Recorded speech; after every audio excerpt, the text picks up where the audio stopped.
It's so exciting to see these young people, all of them young. Akiiba itaungua. That is the truth of the matter. Former Interior Cabinet Secretary Fred Matiang'i has held a meeting with key opposition figures, including former Deputy President Rigathi Gachagua, for a crucial meeting as they firm up their 2027 plans. This was Matiang'i's first ever public meeting with Gachagua's camp, ending speculations about his political allegiance ahead of the 2027.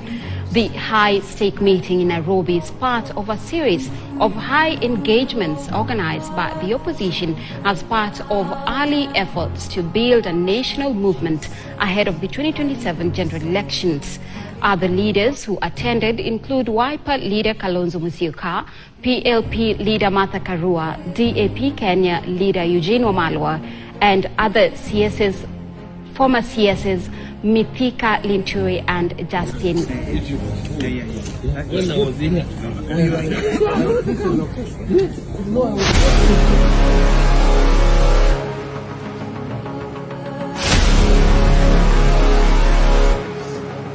Those individuals that have decided to go against our constitutional rights, right to information, right to speech, and even right to picketing, and those that have already issued statements against the media because of the expose by BBC. I mean, to hear leaders argue that this should stop being aired in Kenya, this documentary, because it exposes the nation. I think that's really unfortunate and unacceptable. Because as a country, we should have gone beyond that level. The real thing is that things did happen. Children were killed. Our children were killed. They were killed for no good reason. And therefore, this has to be exposed so that we can be sure that this problem doesn't go on. Now, Sam, on the matter of the killing of Gen Zs, it is a criminal offense. And the police, the DCI, the DPP, are basically supposed to investigate every crime. Now, when we talk about the slow movement of the investigation, it surprises me because BBC reporters have no access to the information that Kenyan government and the police have. But they were able to come up with a report, even to show individuals that were involved in the killings. But the reality is that Kenyan police know who killed the Gen Zs. Because most of those that were shot, the bullets can be traced back to the gun that was fired. And the gun that was fired can be traced back to the individual that was handed over that gun that morning. So this information is clearly in the hands of the police. What they are doing is actually trying to block justice from prevailing. And that is why I'm saying the expose was a good thing. Yep.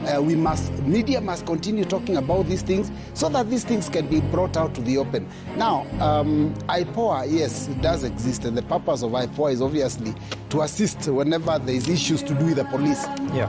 But for me, Sam, I look at it from this perspective, that IPOA probably would need to deal with the issues of discipline of police officers. We are talking about a criminal offense. This is a responsibility of DCI and his team. They should investigate, they should prosecute, DPP should send those people to court and let let justice prevail. It is unfortunate that as a country, we are talking about this thing so many months later. We are going to another, actually we are just about to finish a year, because in June we'll have done a year since that happened. And it is clear that the government is hell-bent on making sure that nothing happens and these things are not sorted out. And that's why I asked the question. You say it's the wrong footing, but I'm deliberate in asking the question because the National Assembly is, should I say, body corporate, but at the same time, members of parliament acted individually. Has there been any effort by a single member of parliament, including yourself, to find closure to these matters? One of the things, let's first agree what is the responsibility of parliament. It is not to investigate criminal offenses. That is the work of the police. Sure. So when it comes to what we can do is ask why the police are too slow. But you've already had the answers. They've already given answers and said we don't investigate ourselves. That's already, it's an answer that has come out in this set. I've heard you mention that today. So already the police have given answers. Parliament can demand action. We can demand answers, yes. But the reality is that, in my opinion, okay, let's lift the veil of this issue. This was a matter that was concerning Parliament. This was a problem that was caused by the Parliament of the Republic of Kenya. Because when the young people came out and said, do not continue the debate on this finance bill, and we want you to shoot it down, Parliament in its wisdom decided to go against the wishes of the youth and voted in support of a finance bill that was highly punitive. That is where the problem starts.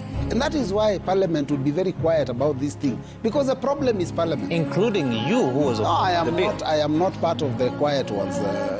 But you know, Sam, there are processes in the House, and there are leadership. There is leadership in the House.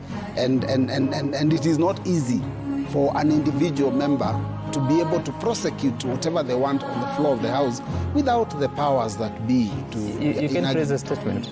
Sorry? You can raise a statement, asking a question. I think that's already been done. That's already been done. And have there been answers? I think we are waiting for answers. That's already been done. There's been a question on the matter of what happened and what is the process and what is the progress. I think that question is already there. Okay. Soon, Sam, will have the CS for Interior answering those questions. Okay.